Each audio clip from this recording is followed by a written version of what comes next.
Welcome to This Week in MeteorJS, episode 73.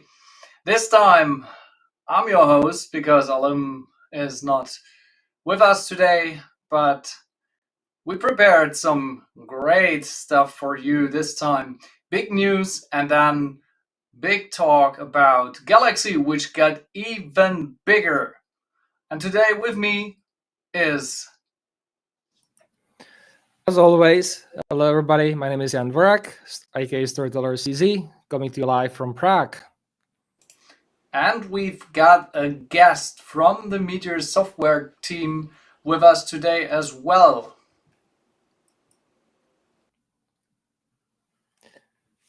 Hey guys, I'm Mehik. I'm the engineer manager here at Meteor. I've been working with Galaxy and also helping on the open source team.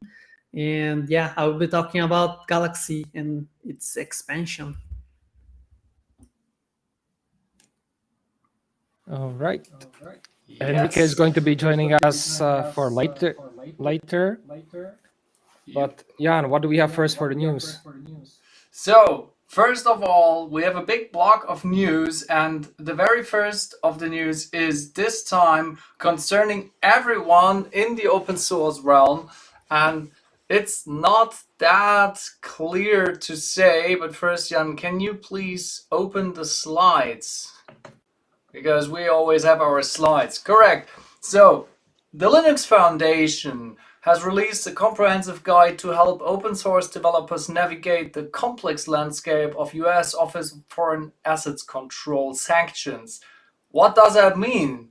That means there are subjects like countries, companies, persons, individuals, groups that are on a sanction list. And if you want to do business with these individuals, then you get into legal trouble easily. And this is now also affecting open source development, because if you're a company or if you have a company that has their company central on US soil and is registered in the US, and you provide some kind of open source access to your, I don't know, you have your core product or parts of your products or services are open source and you let other people contribute, then this can become subject to these OFAC sanctions. And if this is applying to you, or if you're an individual that lives in a sanctioned country and you want to shape your open source profile, then you also have to get to know what you're actually able to do, what are others able to do, and where are the limits of all this. So check this out. We linked it here, but we will also link it after the stream in the description. This is definitely something for everyone that everybody should consider here. And with that, let's get to the next one. Oh yes, what's that graphic? That looks nice. There's something super big and the rest is pretty small. What is that? It's actually a comparison between Bun and Node.js. And you might think like, yeah, we know Bun is faster than Node, right? Yeah, here's the thing. There was somebody coming up with some benchmarks that Bun is 20 times slower than Node. And we linked the DevTO article in our tiny URL. Interestingly, this comparison earned lots of critics.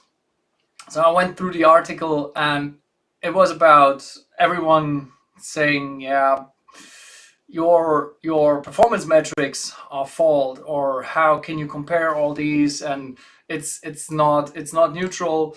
And in that case, I'm with the people, maybe the benchmarks are not 100% correct, but I'm not the expert on benchmarks. So if this interests you, especially if you want to check out Bun and you want to see how future-proof is Bun, then I would suggest you check out the article. It's on DevTO. It's written by, sorry, I forgot to paste the actual image here. That's a little bit annoying. From Samson, and the Yongo Nam, and it's called Bun is up to 20 times slower than Node.js and logic operations. Again, take this with a grain of salt. It might not be 100% proof, but it's an interesting indicator. And with that, I give up. I give to the next one, and that's on. All right, you might have seen me mention this probably in the past few times. Temporal is the new, I could say, dates and times object or API that will be coming to JavaScript, and we finally got our first, let's say, implementation. It's in the Firefox Nightly and Safari as well, but that's about it, sadly. So if you want to kind of check it out and use it, then use those two browsers. Beyond that, what you really are waiting is for this to have available in a Node or V8 engines, which also will make it available at the same time in Chrome. And once Chrome has it in regular release, then we can start using it. Once again, Temporal is the replacement for the date API, and it's worked much better. The big thing is that it should do all the things that not today you have usually a few dependencies around, managing dates and working with them. So Temporal is to make that all that easy, so you have less dependencies in your project, and that's why I love it so much. So check that out. I can only support that. I mean, this was one of the most demanded features in the state of JS surveys for years, right? I mean, everybody was dropping Moment, and then there were some libraries, and honestly, I was using the plain date object for ages because I always hated this dependency fiddling just to get dates right. Come on, it's dates. It's not something fancy, it's just dates. Yeah, exactly my thing. I've been also using, I'm still using pure dates and waiting for Temporal, and yeah, just you have to be mindful and know about it, and it's not a problem. But to the next news. Yeah, this is one of a kind. So there is this guy, and unfortunately his name is not in the image because usually it's Felix Rieseberg, and he's a Electron co-maintainer. I wanted to put the name on here. I don't know why. Maybe I was not so detailed with the presentation today. So there, usually the name is there, and he wrote an article about what people get wrong about Electron. And the interesting thing here is the background. So everybody knows maybe already that there is on the internet, many people always, there's some FUD, but also some realistic critique on Electron about its performance, and sometimes it's bloated, like bloated apps on the desktop with Electron. And I mean, we as Meteor developers, we know that Electron integration is also not the easiest. And here's the thing: he's writing an article about what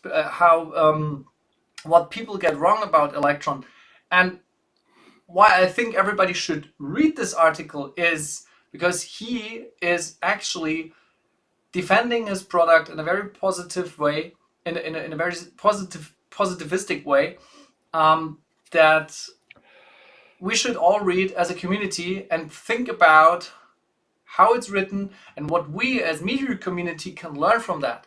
Because we have a similar situation sometimes, at least when I get into discussions or I'm reading discussions on Reddit, on DevTO, there are still people that have a totally false impression on Meteor. And I think it's time to get an article like this out there. And it's not a defensive article, that's the great about it. So everybody should read on that and learn something from it on how you can make, how you can create an understanding for people. Absolutely. Plus, it's very insightful on Electron. Sorry, I forgot to tell it. Plus, it's very insightful on Electron, and maybe also something that will help us to get back to Meteor Desktop and get a better understanding of Electron again. That's also something. Yeah, so there you have the, let's say, idea for article, if you want to do that. And you probably do that fast before Jan or me or steals this or does this article for you. Next, one thing that kind of came up to our forums is this new framework called Skip in alpha right now. Skip. Let me double check my notes here. Yeah, so Skip alpha, it has been released back in December, but it made it to our forums. And the comment was, it's 2025 and someone invented Meteor subscriptions again.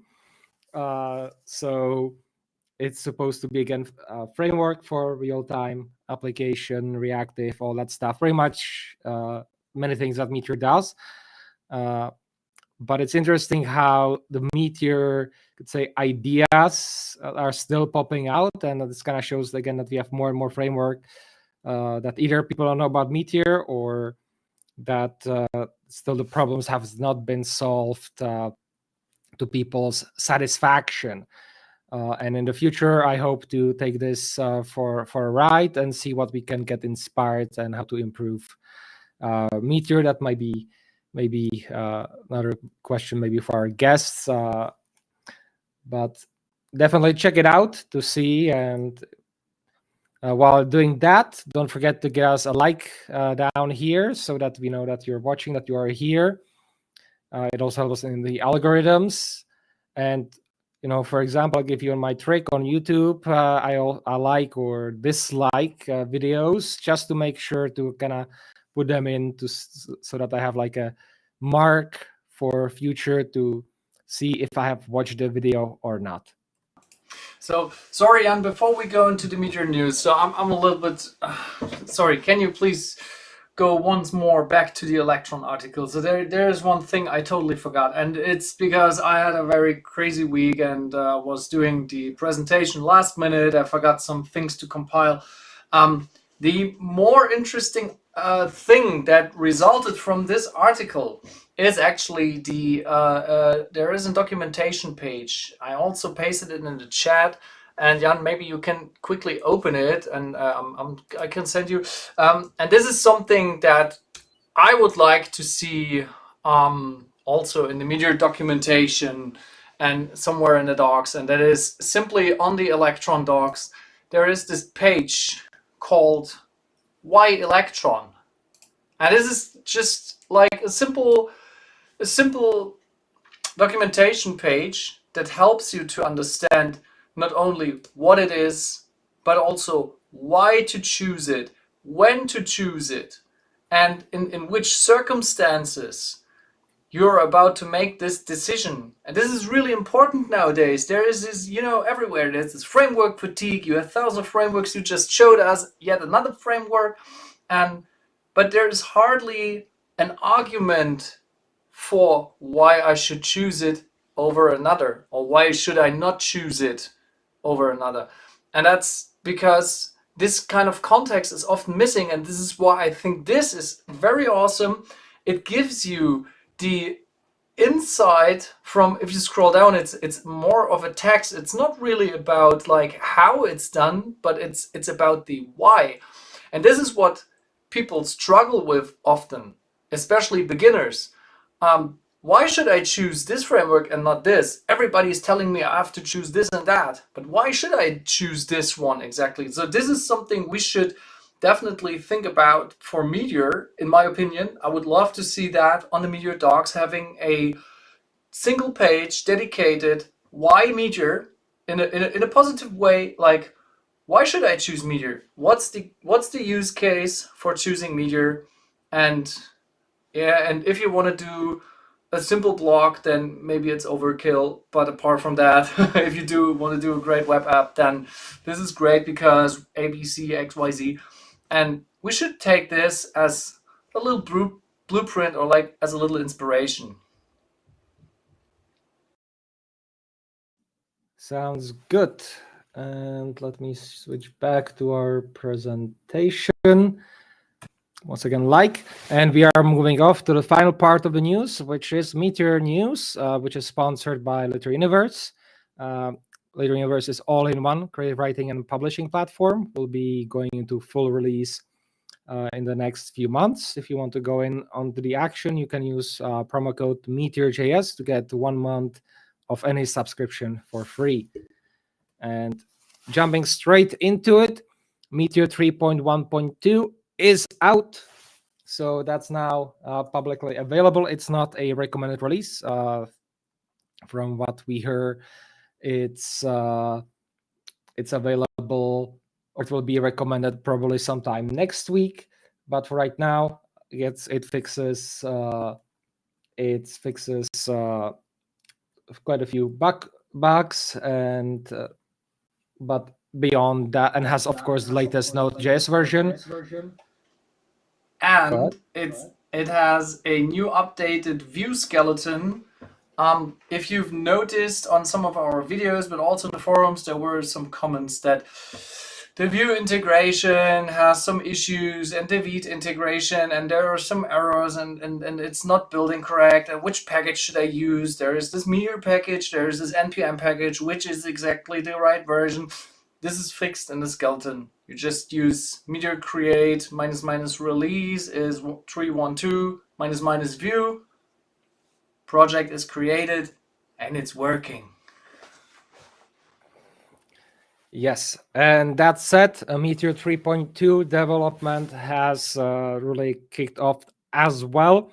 Just even minutes before we came live, I was looking quickly to see what is their news, and the big part is that what we'll see there is Argon 2 for accounts passwords. If you don't know, Argon 2 is a replacement for bcrypt, for a password hashing, salting, all that stuff.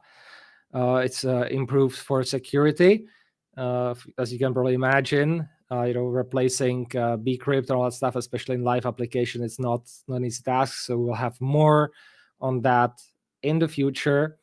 There's going to be a gradual transition, of course, also, and especially in the beginning for people. It will be, of course, you will be able to run kind of both in sync, and there will be transition, all that stuff. So stay tuned for more information. Next, on the forums, I have opened a discussion thread that if we want to, or I'm considering going to JS Nation 2025. And I was kind of wondering if there are other people who want to go as well, and if we should maybe get in a talk or two in. So we have a coordination thread for people who might be interested. So that one is happening in Europe. So check it out and let us know what you think. Go ahead, Jan. It's in Amsterdam, right? Yes. Cool. In Amsterdam in summer. Let me get the dates for you. Yep. In the meantime, there is a new release for Blaze. This is a minor release, just improving on some errors and mostly how errors in helpers are reported, because before you were just getting, there is an error in a helper, but it didn't tell you if it's a global helper, if it's a helper of a certain template, and what's the name of the helper. This has improved now. You can try it out and you can give feedback if it works, and you can expect some more improvements on error handling in Blaze soon. My mid-time goal is also to get this source map reporting correct, so we can finally use the proper source maps on the client for Blaze, so that we can get a better debugging experience in Blaze as we have already in React or in Vue and in other front ends. Sweet. So it might be a bit confusing with the JS Nation conference because it's like a hybrid conference. We have online days and you have remote days and you have on location. But June 12th is the main day. But really, given how all those dates go, it really starts on June 11th with pre-events, and June 12th is the main conference. June 13th is, you could say, kind of the after party, and 14th is hangout day, but at least that's why they advertise it so. And on the 16th is the remote conference day. So that's the schedule for the conference. Once again, it's in Amsterdam. And of course, if going to a conference like this, I would say definitely go in person. But I understand that remote is also an option for quite a few people. So yeah, we have a thread on that on the forums. Let's coordinate and let's see if we can figure out a topic that could be interesting to the wider JavaScript community. And finally, on the news, we have just released 4.7 SCSS version 5 alpha, which is the SaaS package that many of you use, and this one is specifically for Meteor 3 on that. Jan, anything to add here?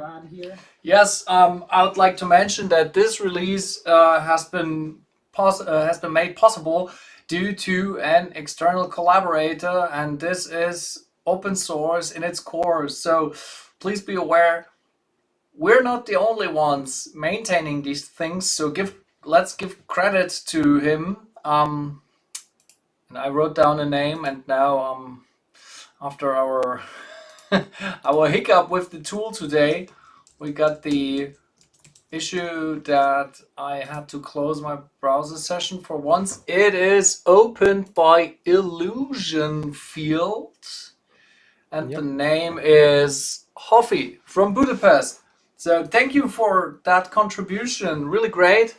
And everybody who is relying on SCSS, please, you can install 5.00-alpha.1 in your packages and see if it works. It's entirely changing under the hood and hopefully works out flawlessly with Meteor 3 to the outside. There should be nothing breaking.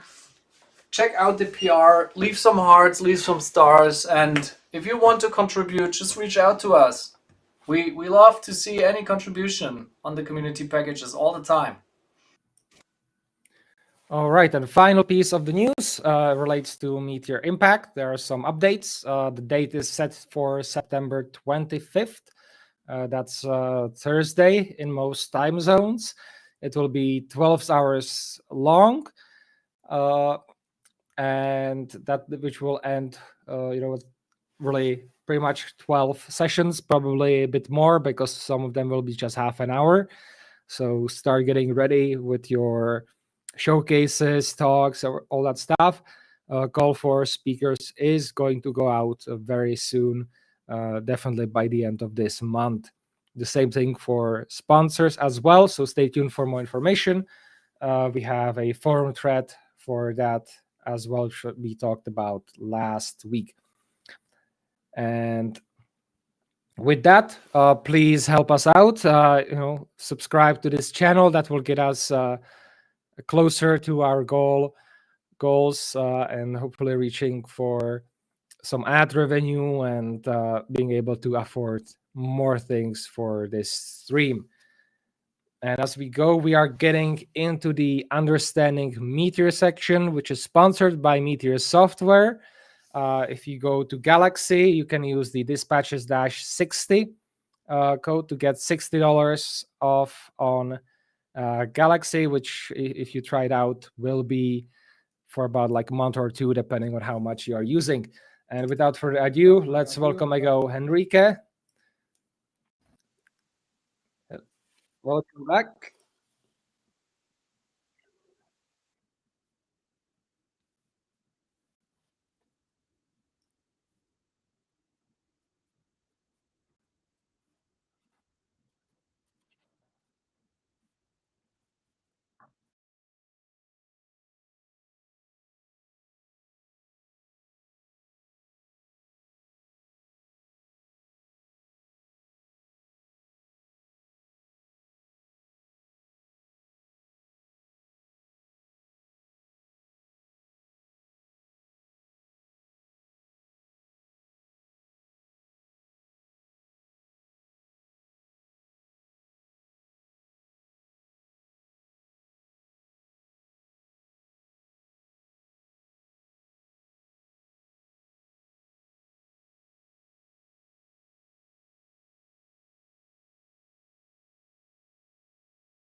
Enrique, just a moment. Looks like we have some technical issue. Let me just quickly check what the YouTube is happening, because they say they have no audio from you, even though I can hear you fine. So okay, that's very strange. But so on YouTube, you are not. We cannot hear you. That's very strange. So let me try to unmute you, and because everything from you should be on screen here and fine. Let's see. Let's jump again. back. Yeah, let's try it. Let's try again. Let's speak a little bit to see if why is that happening? Why is it specifically you? That's very strange. And let me.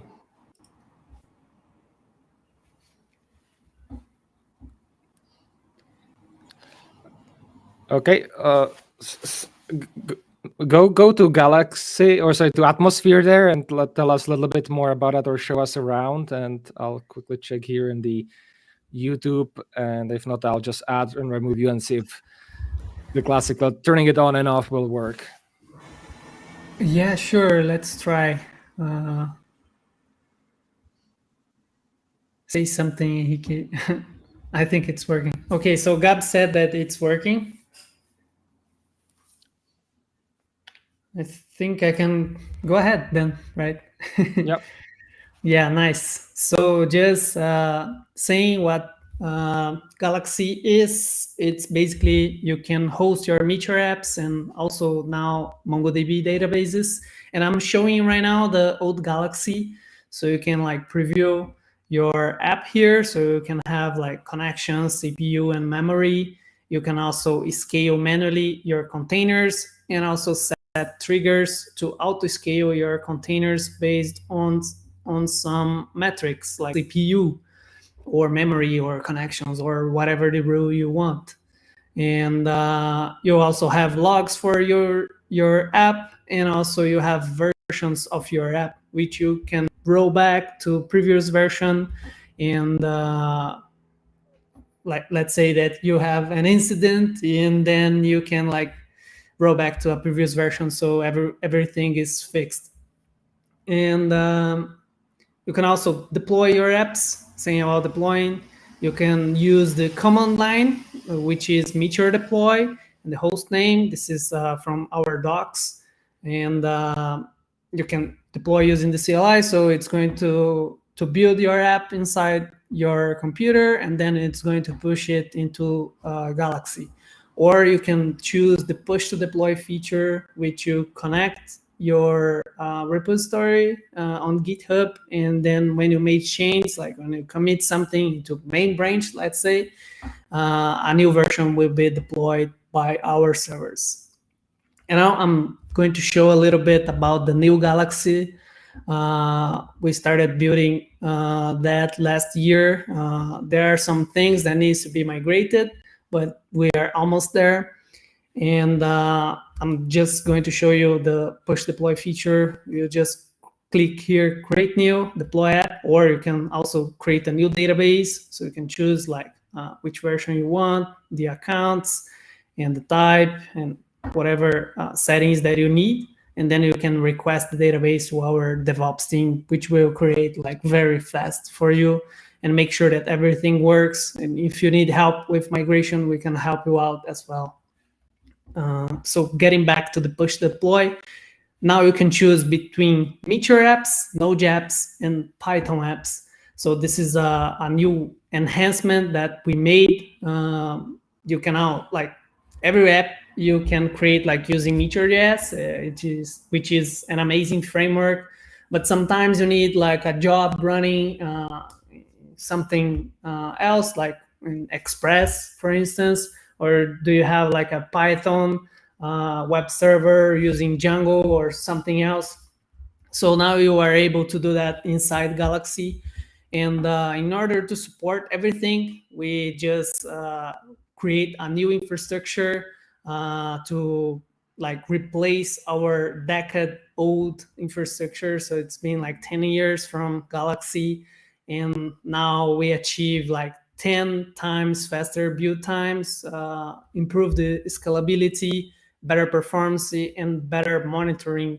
I would just deploy a quick Node.js apps just to you guys see how fast it is. I have a Nest.js application here that I prepared. I will deploy on a Nano, which is the smaller container that we have. I will create like a Nest.js example, Enrique. I can use like Node 2022, 22, 20, and 18. You can set the style command, the build command, and also the start command. I have this one for my repository.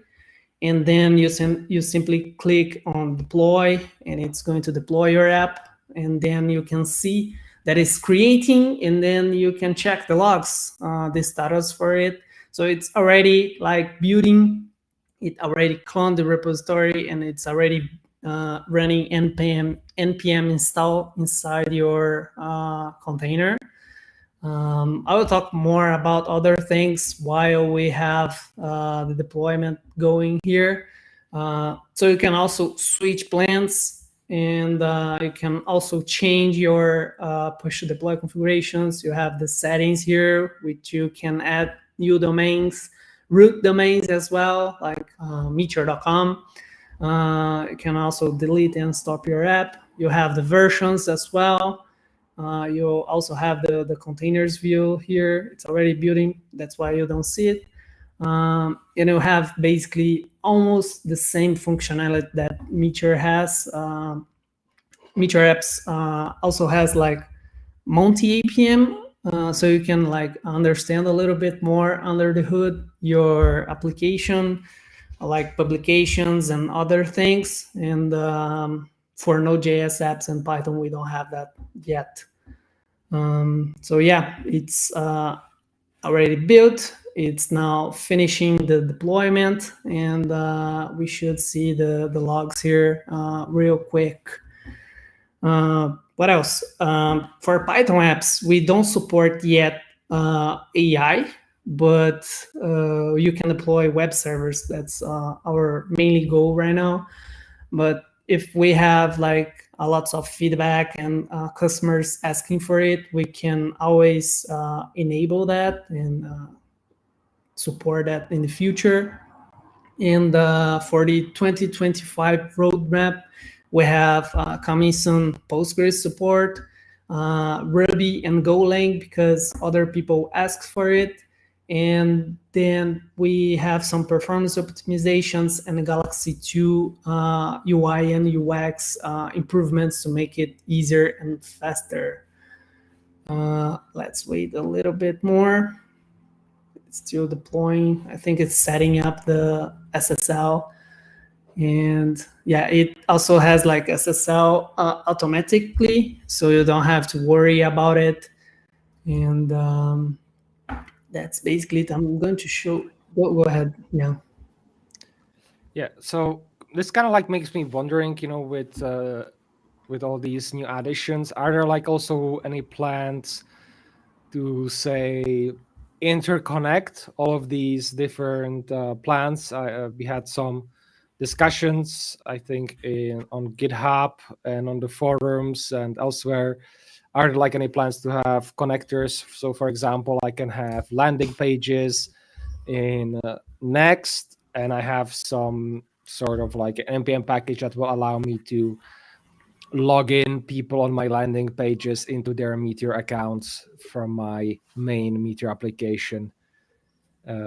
Any plans to be revealed, or not just like, for regular Node.js application, but also, since you mentioned Ruby and Go, for those as well? Anything like that?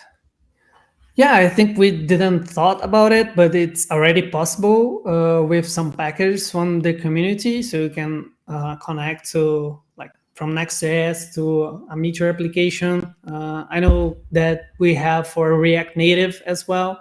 So it is already possible to do that.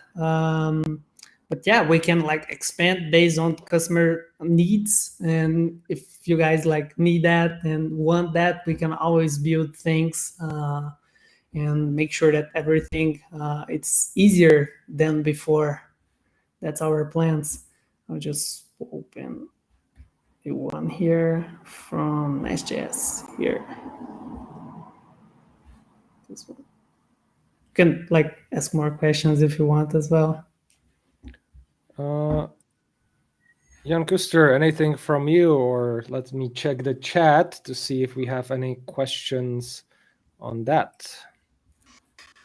So I don't really have a question, but a comment, and that is, you said you don't support AI yet, and I can only tell you I totally understand.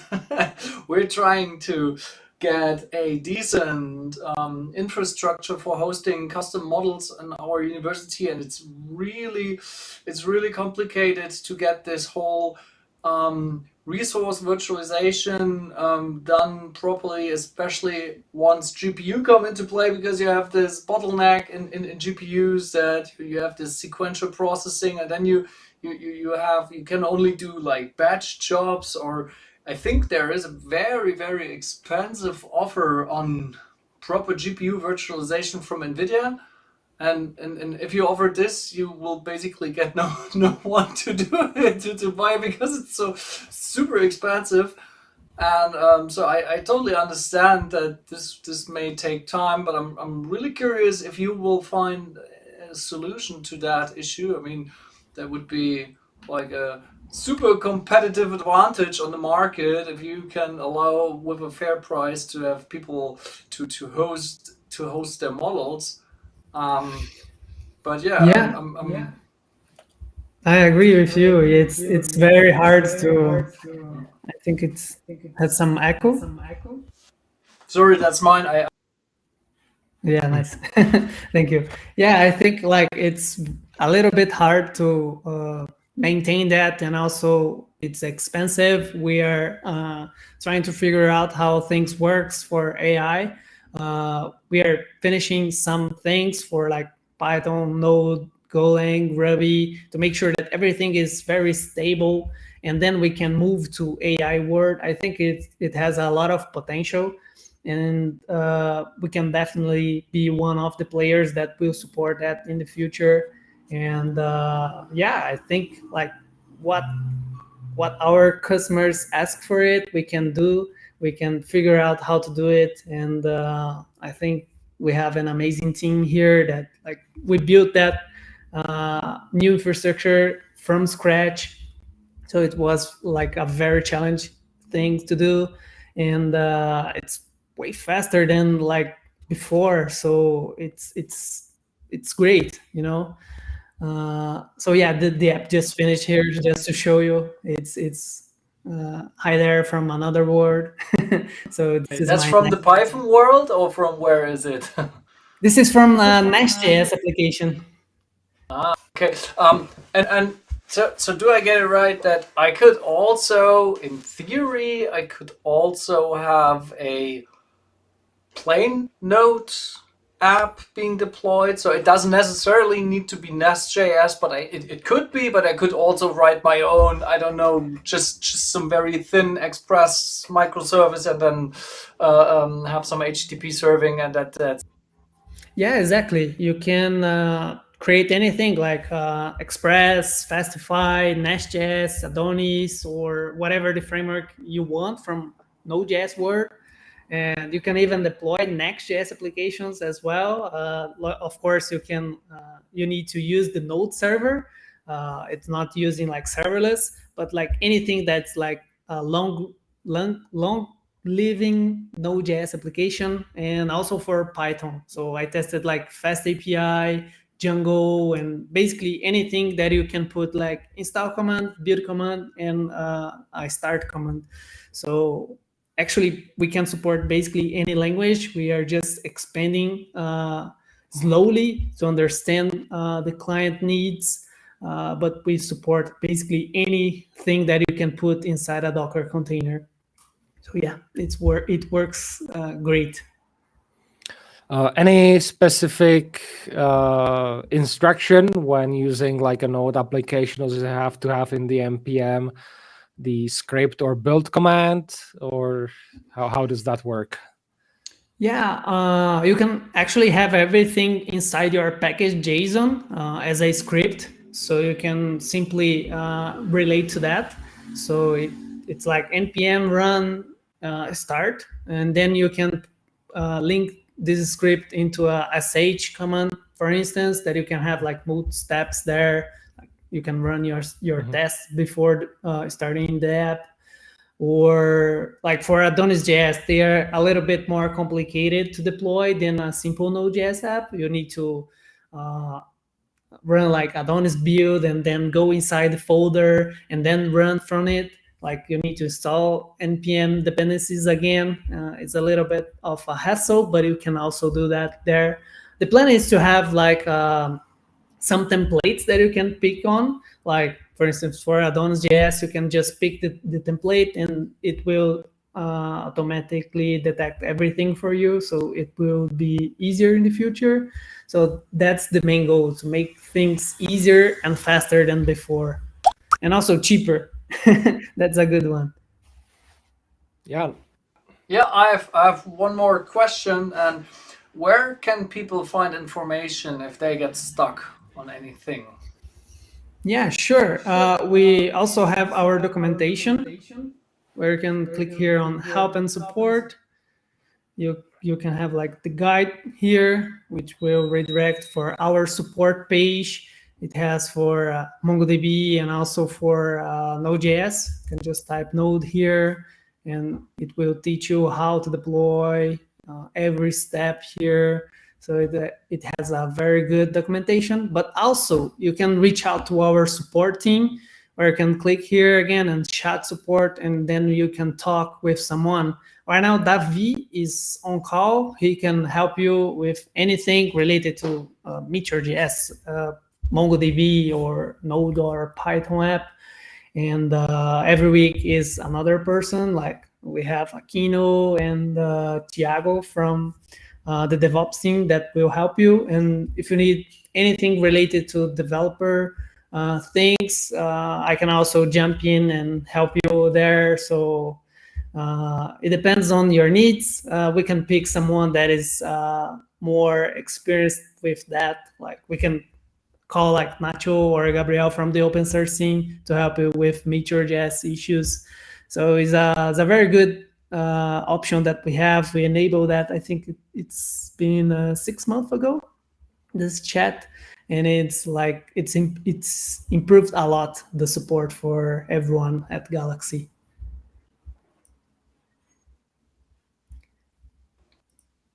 And especially if that's helping people, and you can say you can see, oh, it's adopted, people like it, and people use it, and it helps everyone to get further. And I always think it's important to have a decent support infrastructure on these things that get you in touch easily, and not wait like ages until a response comes in. Yeah, exactly. Like yesterday, as I was helping with an issue, and Davi just sent me a message, and then I stopped everything to do and to help him to understand like what was going on, and we just fixed it in a couple of hours, and the client was happy. So yeah, this is great. It really improved the support. So you can see, people, everyone, you get first-hand support when you're joining Galaxy.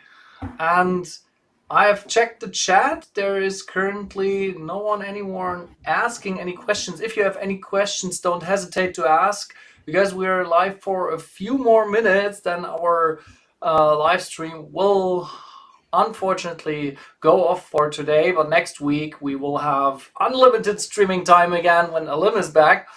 Until then, let us know if there is what's your experience with Galaxy, if you have ever heard of Galaxy, and if you're not watching live, then just let us know in the comments if you're interested or what's your question, and we can definitely move that forward to Enrique. And we also have a chat message from Fred. Yeah. So Fred said they tested AI support, but it sucks. So you have only real people supporting you now. Yeah, that's true. I can only support that statement. At our university, we're still in the experimental phase of having chatbots for certain things, and if it goes beyond fact-finding information on the huge knowledge base, everything beyond that, it's not really adopted.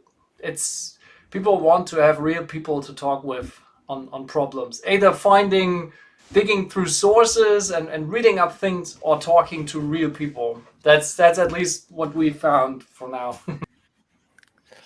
All right. I just also want to mention before we go that also Felipe and Davi are in the chat, so you can, if you have encountered them before on support, or you can chat with them or say thank you. One last thing here. I think not many people know it, so I would like to highlight it. And I think, and Enrique, you can probably direct me or direct people. If people have idea for Galaxy, what should they do? Where should they go? How does that work with including new features? Yeah, you just open a chat with us, and you can drop your suggestions there, and we will listen. We will plan, of course, if it makes sense. And yeah, just open a chat with us, and you can drop your suggestions or problems, and we will help you. And I do believe that also, if not seeing that right now from your screen, under the there is the change log, and I believe there is also some option to vote on features as well. Where do we have that? Yeah, help support, change log. At least that was where it was last time. Oh no. yeah, I think they changed the link from there, but yeah, I will grab it here. Just a second. Okay, so I guess if that will be changed soon, hopefully before changelog to backlog. Yeah, but I that link will then lead to changelog, and from what I remember, if you're using still the same system, there's option to propose new features and vote what other people have proposed as well. So that's another way to put things in. Yeah, it works. It works when it works. But yeah, I think the easiest way to open a chat with us, and then we can talk direct with you and understand a little bit more about the feature that we want. And one other thing that we have custom plans. So if you need like a VPC or a WAF or anything else like customized for your infrastructure, we can also do that. You don't need to have like enterprise plan and pay like $1 million. You can spend a few bucks to have something customized for you. And we have like many clients that have like just a small piece of infrastructure that is customized. So this is another thing that we have, and it's great.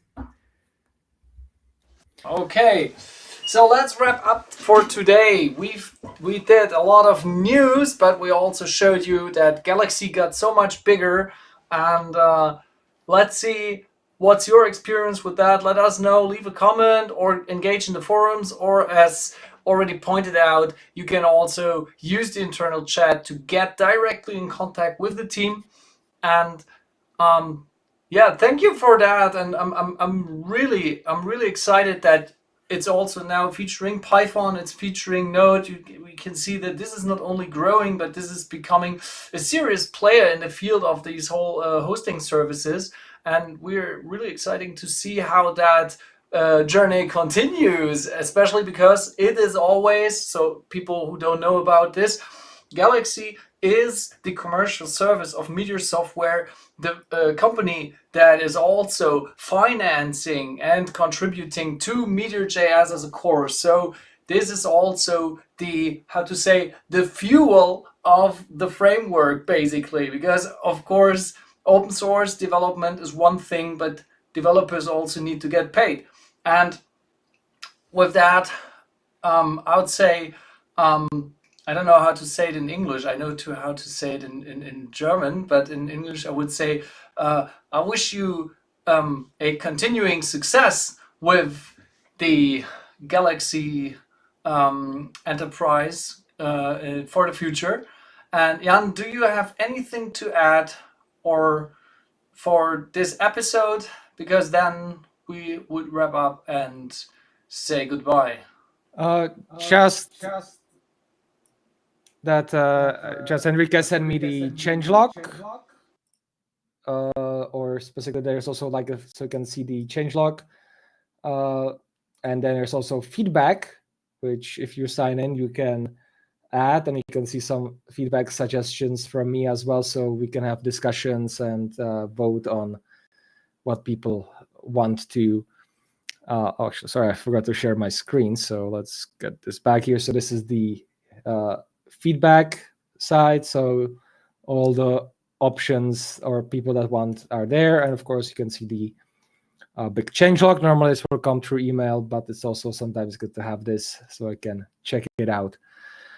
With that, again, I want to join Jan with wishing the best success. Thank you very much for joining us today. And hopefully we'll see you in the future for another exciting announcements of new features. Yeah, amazing. All right, Jan, take us out. You're muted. And with that, I wish everyone a great weekend and hope to see you here next week. Goodbye.